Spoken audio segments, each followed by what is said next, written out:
pulled away and pulled all the way. Strength from Stokes and flies to 6. Bowled too far across, showed him his stumps. মিরপুরে প্রথম ওয়ানডেতে Stokes বাটলারদের বিধ্বংসী ব্যাটিংয়ে ৩০৯ রানের বড় সংগ্রহ ইংল্যান্ডের, জবাবে উড়ন্ত সূচনা টাইগারদের।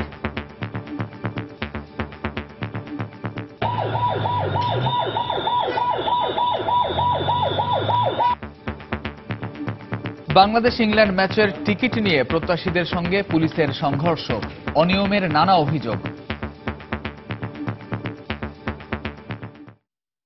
দেখছিলেন প্রধান শিরোনাম। সন্ধ্যার সময়ের সঙ্গে আছি আমি পারমিতাহীন এবং আমি কামরুজ্জামান। এবার অন্যান্য শীর্ষ সংবাদ।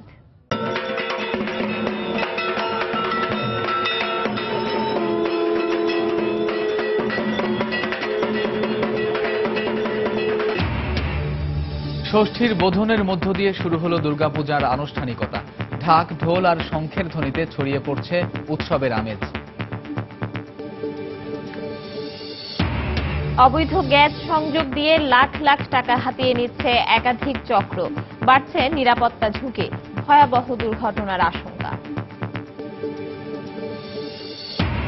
হবিগঞ্জের মাধবপুরে পারাবত ট্রেনের ইঞ্জিনে আগুন, 3টি বগি লাইনচ্যুত।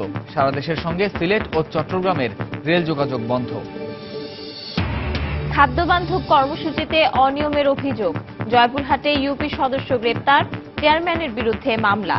10 টাকার চাল নিয়ে বাজারে বিক্রির সময় 4 জন আটক। এবং শক্তিশালী হারিকেন ম্যাথিউর আঘাতে হাইতিতে মৃতের সংখ্যা বেড়ে 474।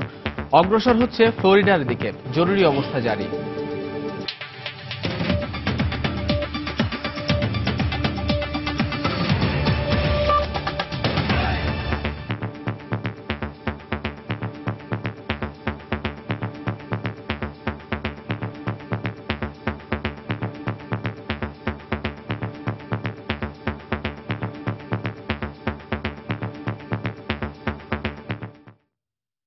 শুরুতেই বাংলাদেশ ইংল্যান্ড ওয়ানডে সিরিজের খবর। মিরপুরে 3 ম্যাচ সিরিজের প্রথম ওয়ানডেতে বাংলাদেশের ফিল্ডারদের ক্যাচ মিসের সুযোগ কাজে লাগিয়ে বড় সংগ্রহ করেছে ইংল্যান্ড। স্টোকস বাটলারদের বিধ্বংসী ব্যাটিংয়ে 8 উইকেটে 309 রান করেছে থ্রি লায়ন্সরা। জবাবে দারুণ শুরু করেছে বাংলাদেশ। শেষ খবর পর্যন্ত টাইগারদের সংগ্রহ বিনা উইকেটে 19 রান। টস জিতে ব্যাট করতে নেমে শুরুটা ভালোই করেন 2 ইংলিশ ওপেনার জেসন রয় ও জেমস ভিন্স। ওপেনিংয়ে 41 রান আসলেও দ্রুতই জেসন রয়, ভিন্স ও জনি বেয়ারস্টোকে ফিরিয়ে দেয় টাইগার বোলাররা। পরপর 3 উইকেট হারানো ইংলিশদের টেনে তোলেন অভিষিক্ত বেন ডাকেট ও স্টোকস জুটি। বাংলাদেশকে হতাশায় ডুবিয়ে দলকে নিতে থাকেন বড় সংগ্রহের পথে। সেই হতাশা আরও দীর্ঘায়িত হয় বাংলাদেশের ফিল্ডারদের একের পর এক ক্যাচ মিসে। সুযোগ কাজে লাগিয়ে অভিষেকেই 50 তুলে নেন ডাকেট। দলীয় 216 রানে ডাকেটকে ফিরিয়ে 153 রানের জুটি ভাঙেন শফিউল। দুবার জীবন পাওয়া স্টোকস ক্যারিয়ারের প্রথম সেঞ্চুরি তুলে নিয়ে মাশরাফির বলে ফিরে যান 101 রানে। মঈন আলী দ্রুতই তাকে অনুসরণ করলেও অধিনায়ক জশ বাটলারের ঝোড়ো 50তে 309 রানের চ্যালেঞ্জিং স্কোর পায় ইংল্যান্ড। বাংলাদেশের মাটিতে প্রথমবারের মতো 300-এরও বেশি স্কোর করে থ্রি লায়ন্সরা। জবাবে ইমরুল তামিমের ওপেনিং জুটি প্রথম ওভারে 11 রান তুললেও এরপর বেশ দেখে শুনে খেলছে।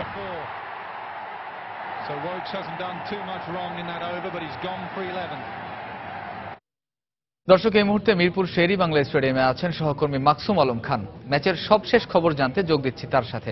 মাকসুম।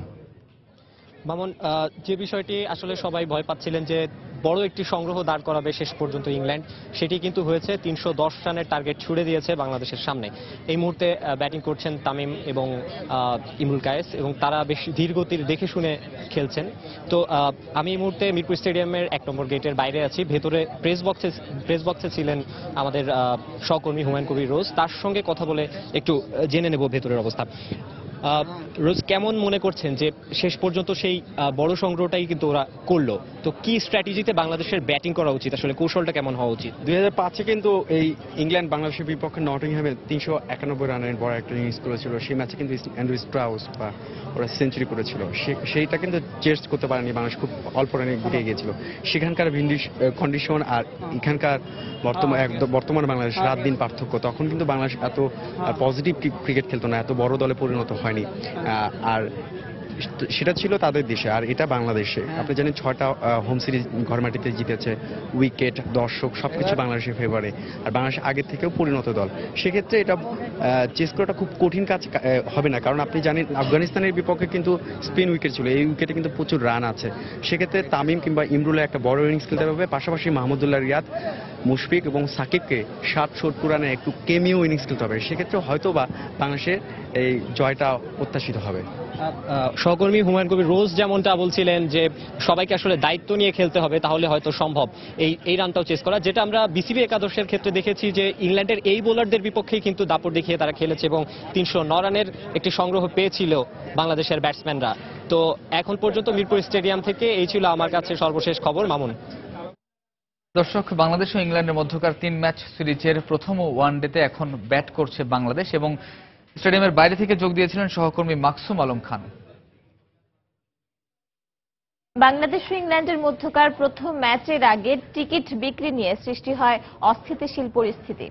গতকাল রাত থেকেই টিকিট প্রত্যাশীরা ভিড় করতে শুরু করেন ইনডোর স্টেডিয়ামের বাইরে বিসিবি নির্ধারিত টিকিট বুথের সামনে। দীর্ঘ সময় লাইনে দাঁড়িয়ে টিকিট না পাওয়ায় সৃষ্টি হয় বিশৃঙ্খলা, আর এ নিয়ে সংঘর্ষ বাধে আইন শৃঙ্খলা বাহিনীর সঙ্গে। অনলাইনে পর্যাপ্ত টিকিট না থাকায় এমন বিশৃঙ্খলা বলে অভিযোগ টিকিট প্রত্যাশীদের। রিপোর্ট করেছেন আহমেদ সালেহিন।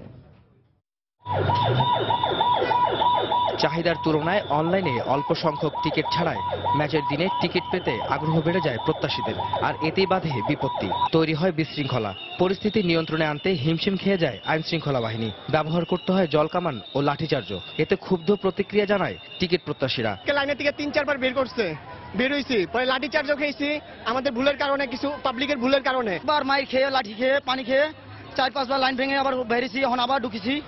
অনেক কষ্ট করে 2টা টিকিট কিনেছি ভাই, টিকিট পাইতেছি না, পুলিশ নিয়ন্ত্রণ করতে পারতেছি না। অনলাইনে টিকিট যদি 50% টিকিট অনলাইনে ছাড়তো তাহলে আমাদের আরো বেশি সুবিধা হতো। আমরা অনলাইনে মাত্র 30% টিকিট ছাড়ছে, এখানে ইনডোরে টিকিট দিচ্ছে, এতে অনেক বিশৃঙ্খলা তৈরি হয়েছে। অন্যদিকে টিকিট কালোবাজারির অভিযোগও করেন তারা। টিকিট প্রত্যাশীরা অনিয়মের আঙুল তোলেন পুলিশের দিকে, তবে তা নাকচ করে আইন শৃঙ্খলা বাহিনী। নিয়ম শৃঙ্খলা রক্ষা করা বাহিনী কিন্তু তাদের হাতে আমরা টিকিট পাচ্ছি, এবং 100 টাকার টিকিট আমরা দেখতেছি এখানে যে 2000 পর্যন্ত বিক্রি করতেছে। আমার নলেজে এরকম নাই, কোনো পুলিশ সদস্য যদি এইরকম টিকিট বিক্রি করে থাকে, এটা যদি প্রমাণিত হয় তাহলে তার বিরুদ্ধে যথাযথ ব্যবস্থা হবে। টিকিট প্রাপ্তি বা অপ্রাপ্তির হিসেবে না জড়িয়ে টাইগাররা ইংল্যান্ডের বিপক্ষে ভালো খেলবে, এমনটাই প্রত্যাশা হাজারো ভক্ত সমর্থকের।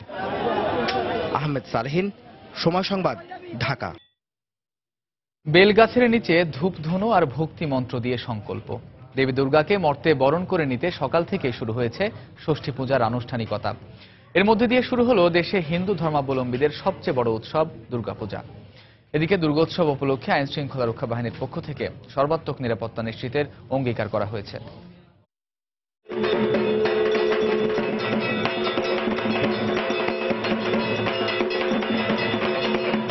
এসব পরিচিত শব্দ আর ব্যঞ্জনা এই জনপদে বরাবরই জানান দেয় দেবী দুর্গার আগমনকে। শুক্রবার সকাল 8টা 23 থেকে 31 মিনিটের মধ্যে ছিল ষষ্ঠীর তিথি। পুরোহিত মন্ত্রের মাধ্যমে মহামায়াকে জানাচ্ছেন আমন্ত্রণ, আর ভক্তরা মনে প্রাণে বরণ করে নিচ্ছেন প্রাণের দেবীকে। শরতের যে নীল আকাশ, দেবীর আগমন, দুটো মিলে খুবই সুন্দর। তার আগের দিনে মাকে আবাহন জানানো হয় বা নিমন্ত্রণ করা হয়, আর ষষ্ঠীতে মাকে বরণ করে নেওয়া হয়। দুর্গাকে আমরা আমন্ত্রণ জানাচ্ছি আজকে। নানা আচারের মধ্য দিয়ে এদিন দেবী দুর্গাকে সংকল্প করে প্রণতি জানান ভক্তরা। মায়েরা সন্তানের মঙ্গল কামনায় করেন নানা প্রার্থনা। মা ষষ্ঠীর একটা কৃপা সন্তানদের মঙ্গলের জন্য।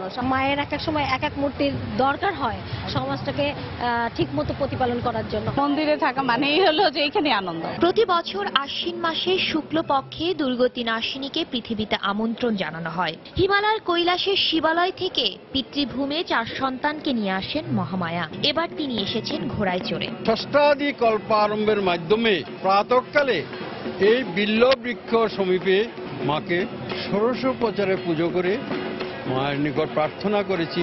এদিকে আবারও পূজায় নিরাপত্তা পরিস্থিতি স্বাভাবিক রাখার আশ্বাস আইন শৃঙ্খলা রক্ষা বাহিনীর, আর সন্তুষ্টি হিন্দু সম্প্রদায়ের নেতাদের। হিন্দু সম্প্রদায় এবং দেশের আপামর জনগণ, অন্যান্য সম্প্রদায়ের মানুষ তারা আশ্বস্ত। গোয়েন্দা তৎপরতা অব্যাহত রাখবো, পাশাপাশি নজরদারি থাকবে সাদা পোশাকে, আমাদের পেট্রোল কাজ করবে। অন্যায়ের বিরুদ্ধে দেবতাদের ক্রোধ আর তেজের সমন্বয়ে আবির্ভাব হয়েছিল এক মহাশক্তির, যিনি বধ করেন মহিষাসুরকে, দেবতাদের ফিরিয়ে দিয়েছিলেন দেবতালয়। তিনি দেবী দুর্গা। শাকিলা শারমিন, সময় সংবাদ, ঢাকা। দর্শক, পূজা মণ্ডপের খবর জানাতে এই মুহূর্তে বনানীর পূজা মণ্ডপে আছেন তরিকুল ইসলাম সৌরভ ও চট্টগ্রামের টেরিবাজার মন্দিরে আছেন কমল দে। চলে যাব তাদের কাছে। প্রথমে যাব সৌরভের কাছে বনানীতে। পারমিতা, সবাইকে শারদীয় শুভেচ্ছা। আপনি জানেন যে আজকে 5 দিন ব্যাপী যে দুর্গাপূজা তার প্রথম দিন আজকে ষষ্ঠী, মহাষষ্ঠীর মাধ্যমে সেই পূজা শুরু হলো। সকল মণ্ডপে মণ্ডপে যে ঢাক বেজেছে, এই আজকে আমরা যেখানটি রয়েছি সেই বনানী, সেখানে সেই ঢাকের বাদ্য বেজেছে কিছুক্ষণ আগেই। আপনি জানেন যে এই বনানী এই যে পূজা মণ্ডপ, এখানে কিন্তু অন্য এলাকার চাইতে, অন্য পূজা মণ্ডপের চাইতে ব্যতিক্রম। কেননা আপনি জানেন যে এখানকার দেবী দর্শন এখনো হয়নি। এখানকার আজকে এখন একটি অনুষ্ঠান চলছে। সেই অনুষ্ঠানে প্রধান অতিথি হিসাবে রয়েছেন প্রধান বিচারপতি সুরেন্দ্র কুমার সিনহা, রয়েছেন মাননীয় স্বরাষ্ট্রমন্ত্রী আসাদুজ্জামান খান কামাল।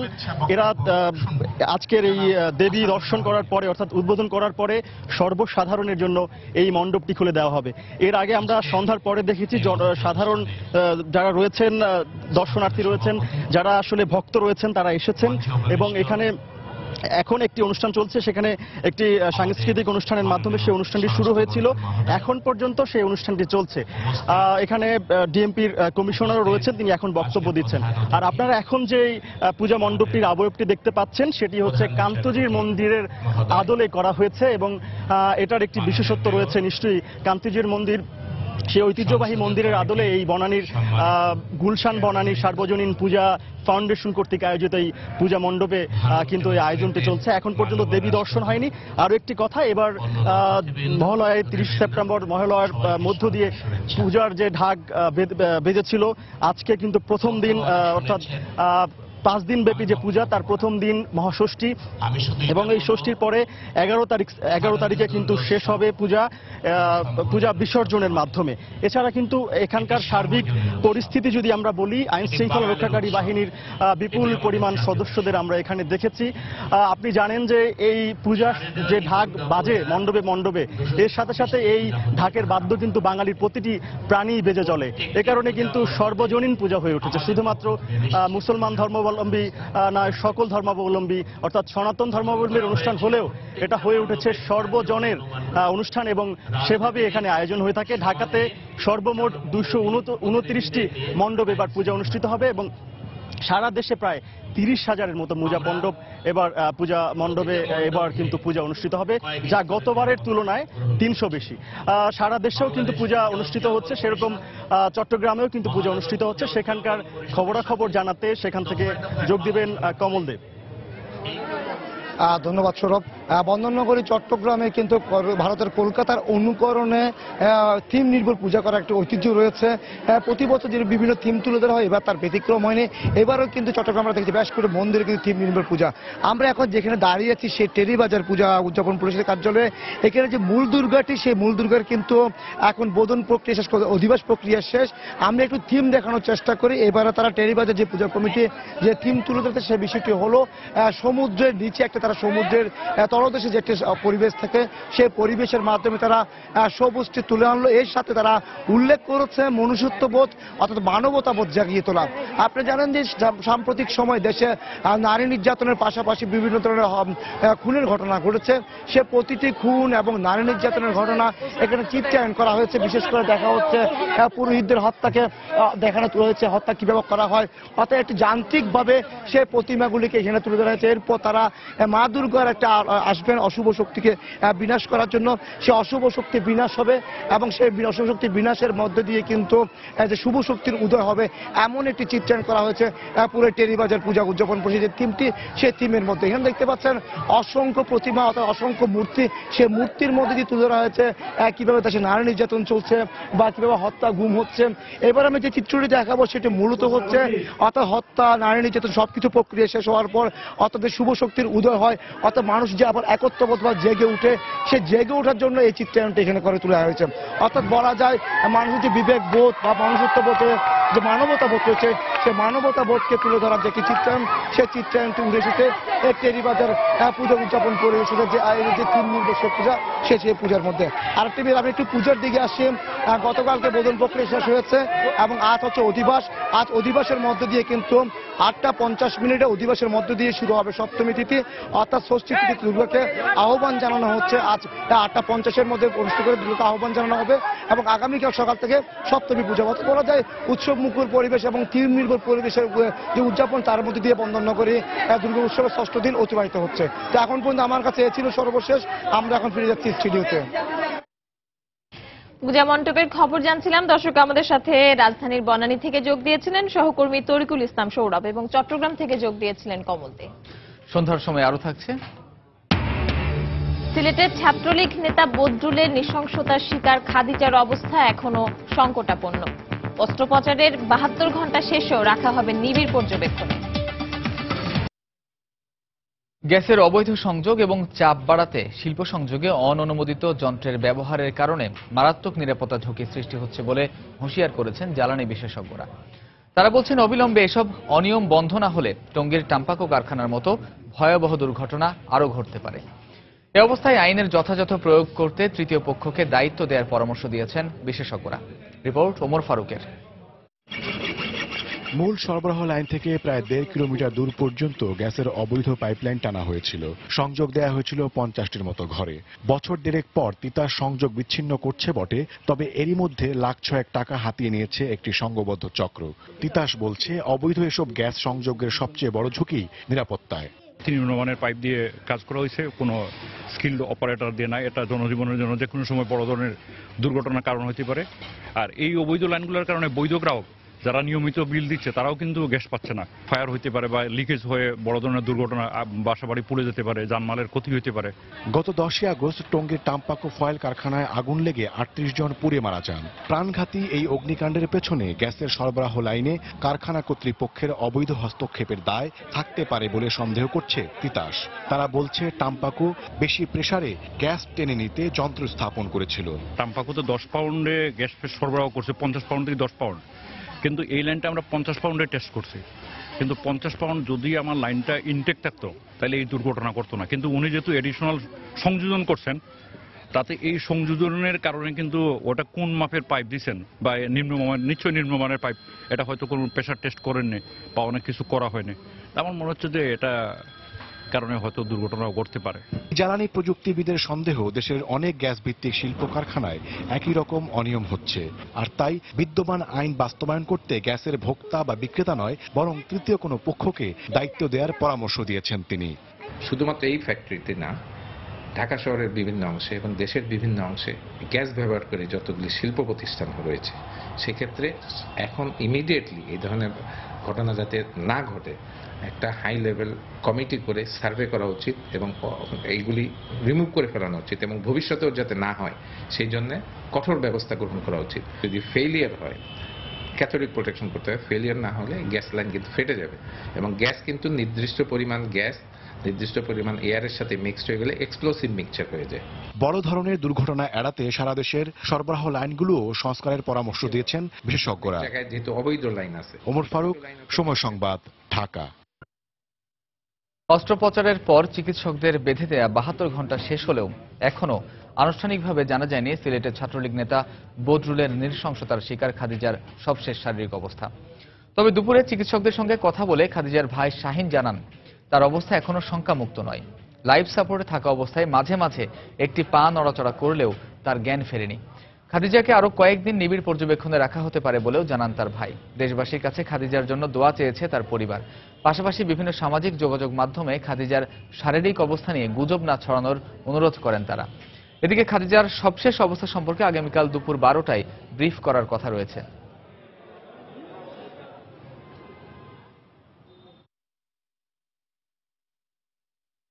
ডাক্তাররা বলছে 72 ঘন্টা, কারণ মেডিকেল সায়েন্সে এটা আছে যে যখন পেশেন্টের ব্রেন অপারেশন করা হয় তখন তাকে নর্মালি 72 আওয়ার্স অবজারভেশন থাকতে হয়। যে এই কন্ডিশনটা এখনও কোমার মধ্যেই আছে যেটুকু বলা যায়।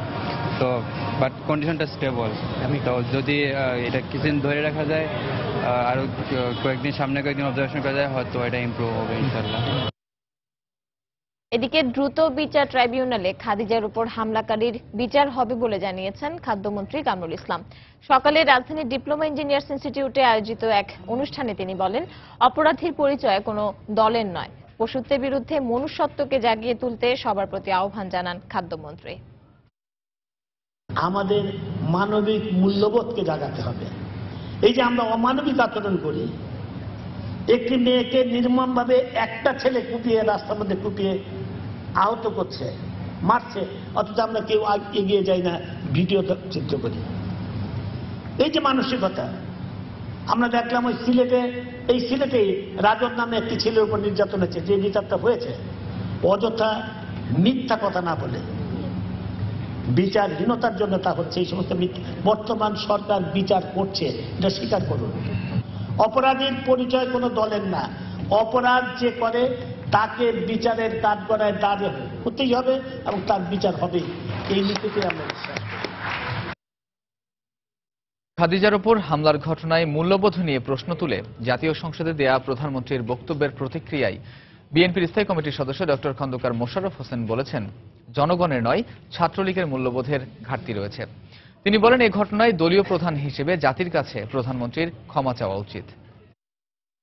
আমি ধন্যবাদ জানাই প্রধানমন্ত্রীকে, তিনি গতকাল পার্লামেন্টে এটা উপলব্ধি করেছেন যে দেশের মানুষের মূল্যবোধের অভাব হচ্ছে। কিন্তু তিনি বললেন না যে আমার সোনার সন্তানরা এত বড় পৈশাচিক হয়ে গেছে, তার জন্য আমি জাতির কাছে ক্ষমা চাই। প্রধানমন্ত্রী আজকে অনৈতিকভাবে ক্ষমতায় আছেন, তার যারা ফলোয়ার তারা কি নৈতিকতার তাদের শিক্ষা হবে। অতএব তার প্রধানমন্ত্রীর উচিত ছিল পার্লামেন্টে দাঁড়িয়ে জাতির কাছে বলা যে আমার ছাত্রলীগের সোনার ছেলেরা নষ্ট হয়ে গিয়েছে, তাদের মূল্যবোধের অভাব হয়েছে, জনগণের মূল্যবোধের অভাব হয় নাই। সন্ধ্যার সময় আরো থাকছে। এবছর শান্তিতে নোবেল পেলেন কলম্বিয়ার প্রেসিডেন্ট ম্যানুয়েল সান্তোস। পার্ক বিদ্রোহীদের সঙ্গে শান্তি আলোচনার স্বীকৃতি স্বরূপ এই পুরস্কার।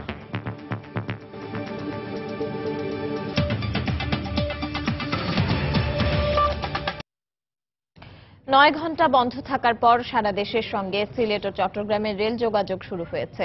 সন্ধ্যা 7টার দিকে হবিগঞ্জে লাইনচ্যুত ইঞ্জিন সহ দুটি বগি উদ্ধারের পর ট্রেন চলাচল শুরু হয়। এর আগে সকাল 10টার দিকে ঢাকা থেকে সিলেটগামী পারাবত এক্সপ্রেস মাধবপুর উপজেলার নোয়াপাড়া স্টেশনে পৌঁছালে ট্রেনের ইঞ্জিনে আগুন লেগে যায়। এ সময় ইঞ্জিন সহ ট্রেনের দুটি বগি লাইনচ্যুত হয়। খবর পেয়ে ঘটনাস্থলে গিয়ে 1 ঘন্টার চেষ্টায় আগুন নিয়ন্ত্রণে আনে ফায়ার সার্ভিস। এরপর থেকে সারা দেশের সঙ্গে সিলেট ও চট্টগ্রামের রেল যোগাযোগ বন্ধ হয়ে যায়। পরে দুটি রিলিফ ট্রেন এসে লাইনচ্যুত ইঞ্জিন ও বগি উদ্ধার করলে আবার এ রুটে ট্রেন চলাচল শুরু হয়। এদিকে যান্ত্রিক ত্রুটির কারণে আগুন লেগেছে বলে জানিয়েছেন সিলেট অঞ্চলের ভারপ্রাপ্ত স্টেশন ম্যানেজার আতাউর রহমান। তবে এ ঘটনায় কেউ হতাহত হয়নি। জয়পুরহাটে দরিদ্র পরিবারের মাঝে 10 টাকা কেজি দরে চাল বিতরণ কর্মসূচিতে অনিয়মের অভিযোগ উঠেছে। স্থানীয়দের অভিযোগ, তালিকায় দরিদ্রদের বাদ দিয়ে অনেক বিত্তবান ও তাদের স্বজনদের নাম দিয়েছে জনপ্রতিনিধিরা। এমন অভিযোগে তালিকা প্রস্তুতে সম্পৃক্ত এক ইউপি সদস্যকে গ্রেফতার করেছে পুলিশ। জেলা প্রশাসক জানিয়েছেন, চাল বিতরণে অনিয়মের অভিযোগ পেলেই কঠোর ব্যবস্থা নেওয়া হবে। সেপ্টেম্বর থেকে খাদ্য বান্ধব কর্মসূচির আওতায় দেশের বিভিন্ন জেলার 10 টাকা কেজি দরে চাল বিতরণ শুরু করে খাদ্য মন্ত্রণালয়। এর আওতায় জয়পুরহাটও চাল বিতরণ করায় স্বস্তি ফিরে আসে জেলার অসহায় ও দরিদ্র পরিবারের মাঝে। তবে চাল বিতরণের কার্ড তৈরিতে কয়েকটি ইউনিয়নে অনিয়মের অভিযোগ উঠেছে। বঞ্চিতদের দাবি, গরিব অসহায়দের বাদ দিয়ে তালিকায় রাখা হয়েছে অনেক বিত্তবান ও প্রভাবশালীদের নাম। 10 টাকা কেজি চালের কার্ড আমি পাইনি, আমার নাম নিয়ে গেল, পরে কার্ড নিবে গেলাম, যাই কয়জি হলো হয়নি। 10 টাকা কেজি চাল 30 কেজি, সেটা আমার কার্ড দেয়নি। লিস্টটা চূড়ান্ত ঘোষণা হয়। এই চূড়ান্ত ঘোষণা হওয়ার পরে আমরা যখন এখানে বিভিন্নভাবে প্রতিবাদ করি, প্রতিবাদ করার পরেও কোনো হয় না, কোনো পদক্ষেপ নেওয়া হয় না। অবশ্য কার্ড বিতরণের অনিয়মের অভিযোগে ইতিমধ্যে পাঁচবিবি উপজেলার আওলাই ইউনিয়ন পরিষদের এক সদস্যকে গ্রেপ্তার করেছে পুলিশ। মামলা করা হয়েছে চেয়ারম্যানের বিরুদ্ধেও। একজন ধনাঢ্য ব্যক্তিকে, আব্দুল মালিক নাম, তার ওয়াইফ সখিনা বেগমের নামে একটা কার্ড করে দেওয়া হয়। আমরা সেটা সত্যতা পাই মন্ত্রী মহোদয়ের সরাসরি নির্দেশে, এবং উনি আমাকে মৌখিক নির্দেশ দান করেন এবং তার প্রেক্ষিতে আমরা তাকে গ্রেপ্তার করি। সংশ্লিষ্ট ইউনিয়নের ওয়ার্ডের মেম্বারকে আমরা গ্রেপ্তার করেছি এবং সংশ্লিষ্ট ইউনিয়নের চেয়ারম্যান পলাতক আছে। এদিকে অনিয়ম ঠেকাতে খাদ্য মন্ত্রণালয়ের নির্দেশে একটি মনিটরিং কমিটি গঠন করা হয়েছে বলে জানান জেলা প্রশাসক। মন্ত্রণালয় পর্যায় থেকেও এই বিষয়টি মনিটরিং করা হচ্ছে এবং আমাদেরকে নির্দেশনা দেওয়া হয়েছে যে কোনো প্রকার অনিয়ম যাতে এখানে না হয়, এবং আমরা এখানে সতর্ক অবস্থায় আছি এবং সকল রকমের অনিয়মের বিরুদ্ধে আমরা কঠোর আইনানুগ ব্যবস্থা গ্রহণ করছি। জেলা খাদ্য বিভাগের তথ্য অনুযায়ী খাদ্য বান্ধব কর্মসূচির আওতায় দরিদ্র 36,282 পরিবারকে প্রতি মাসে 30 কেজি করে বছরে 5 মাস চাল দেওয়া হবে। মাজেদুর রহমান, সময় সংবাদ, জয়পুরহাট।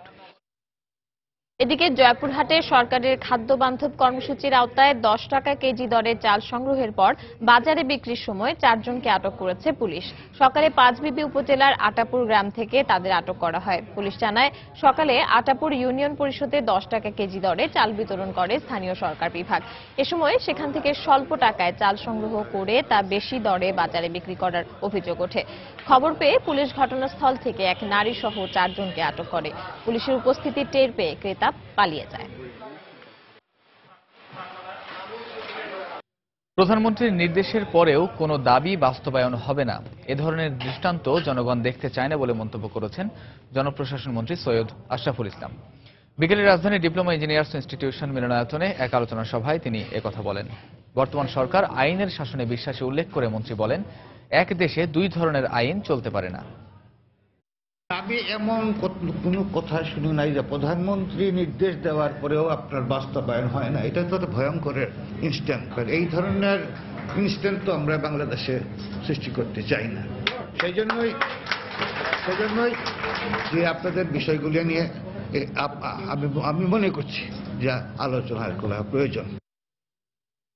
আগামী 20তম জাতীয় সম্মেলনে আওয়ামী লীগ নিজেদের যোগ্য দল হিসেবে গড়ে তুলতে চায় বলে মন্তব্য করেছেন দলের সভাপতি মণ্ডলীর সদস্য ও স্বাস্থ্যমন্ত্রী মোহাম্মদ নাসিম। সম্মেলন উপলক্ষে বিকেলে সোহরাওয়ার্দী উদ্যানে মঞ্চসজ্জার প্রস্তুতির কাজ পরিদর্শন করে তিনি সাংবাদিকদের একথা বলেন। মন্ত্রী বলেন, আগামী সংসদ নির্বাচনকে ঘিরে প্রধানমন্ত্রী শেখ হাসিনার নেতৃত্বে দলকে নতুনভাবে ঢেলে সাজানো হবে। এ সময় আওয়ামী লীগ নেতা দীপু মনির সহ দলের অন্যান্য নেতাকর্মীরা উপস্থিত ছিলেন।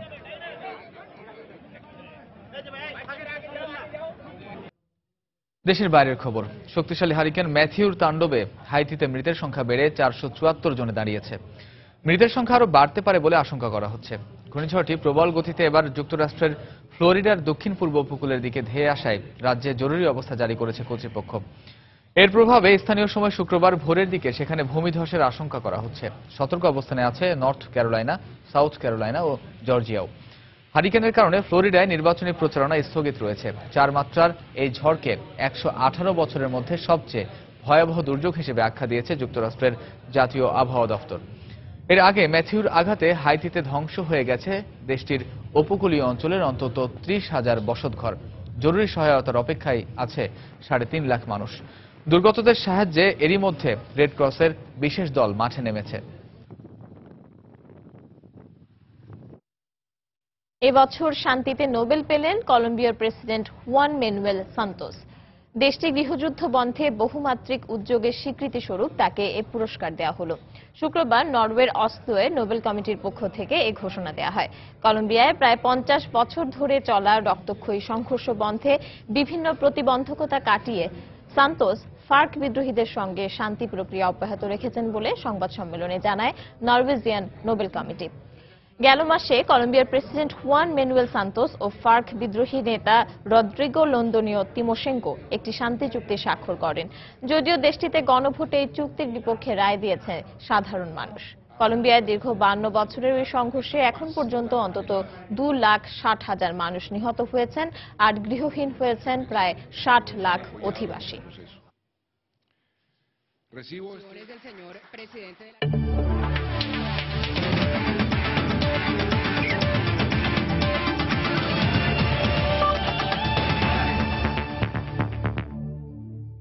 আবারও বাংলাদেশ ইংল্যান্ড ওয়ানডে সিরিজের খবর। মিরপুরে 3 ম্যাচ সিরিজের প্রথম ওয়ানডেতে ইংল্যান্ডের দেয়া 310 রানের টার্গেটে ব্যাট করছে বাংলাদেশ। শেষ খবর পর্যন্ত টাইগারদের সংগ্রহ 1 উইকেটে 77 রান। এর আগে স্টোকসের সেঞ্চুরি ও স্বাগতিক ফিল্ডারদের ক্যাচ মিসের সুযোগ কাজে লাগিয়ে 8 উইকেটে 309 রান করে থ্রি লায়ন্সরা। টস জিতে ব্যাট করতে নেমে শুরুটা ভালোই করেন দুই ইংলিশ ওপেনার জেসন রয় ও জেমস ভিন্স। ওপেনিংয়ে 41 রান আসলেও দ্রুতই 3 উইকেট হারায় ইংল্যান্ড। কিছুটা চাপে পড়া ইংলিশদের টেনে তোলেন অভিষিক্ত বেন ডাকেট ও স্টোকস জুটি। স্বাগতিকদের হতাশায় ডুবিয়ে দলকে নিতে থাকেন বড় সংগ্রহের পথে। সেই হতাশা আরও দীর্ঘায়িত হয় বাংলাদেশের ফিল্ডারদের একের পর এক ক্যাচ মিসে। সুযোগ কাজে লাগিয়ে অভিষেকে 50 তুলে নেন ডাকেট। দুইবার জীবন পাওয়া স্টোকস ক্যারিয়ারের প্রথম সেঞ্চুরি তুলে মাশরাফির বলে ফিরে যান 101 রানে। শেষ দিকে অধিনায়ক জশ বাটলারের ঝোড়ো 50-তে 309 রানের চ্যালেঞ্জিং স্কোর পায় ইংল্যান্ড। জবাবে প্রস্তুতি ম্যাচে সেঞ্চুরি পাওয়া ইমরুল দারুণ খেললেও ছন্দে ছিলেন না তামিম। ওপেনিংয়ে 46 রান যোগ করে অভিষিক্ত জেক বলের প্রথম শিকার হয়ে তামিম আউট হন 17 রানে। তবে এরপর ইমরুল সাব্বিরের ব্যাটে দারুণ জবাব দিচ্ছে বাংলাদেশ।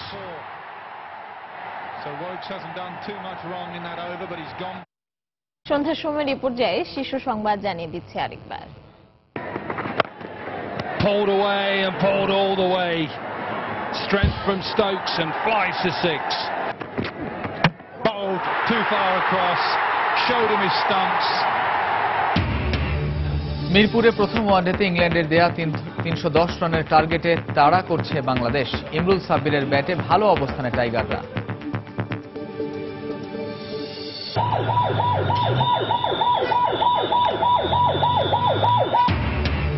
বাংলাদেশ ইংল্যান্ড ম্যাচের টিকিট নিয়ে প্রত্যাশীদের সঙ্গে পুলিশের সংঘর্ষ, অনিয়মের নানা অভিযোগ।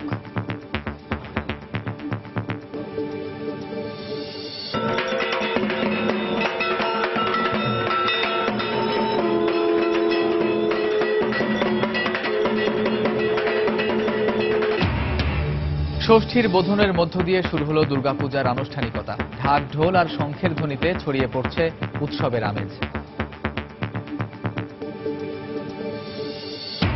অবৈধ গ্যাস সংযোগ দিয়ে লাখ লাখ টাকা হাতিয়ে নিচ্ছে একাধিক চক্র, বাড়ছে নিরাপত্তা ঝুঁকি, ভয়াবহ দুর্ঘটনার আশঙ্কা। হবিগঞ্জের মাধবপুরে পারাবত ট্রেনের ইঞ্জিনে আগুন, 3টি বগি লাইনচ্যুত। 9 ঘণ্টা বন্ধ থাকার পর স্বাভাবিক হল রেল যোগাযোগ। এবং খাদ্য বান্ধব কর্মসূচিতে অনিয়মের অভিযোগ, জয়পুরহাটে ইউপি সদস্য গ্রেপ্তার, চেয়ারম্যানের বিরুদ্ধে মামলা, 10 টাকার চাল নিয়ে বাজারে বিক্রির সময় 4 জন আটক। এই ছিল সন্ধ্যার সময়। যে কোনো খবর পেতে ভিজিট করুন সময় নিউজ.tv আর সঙ্গে থাকুন সময়।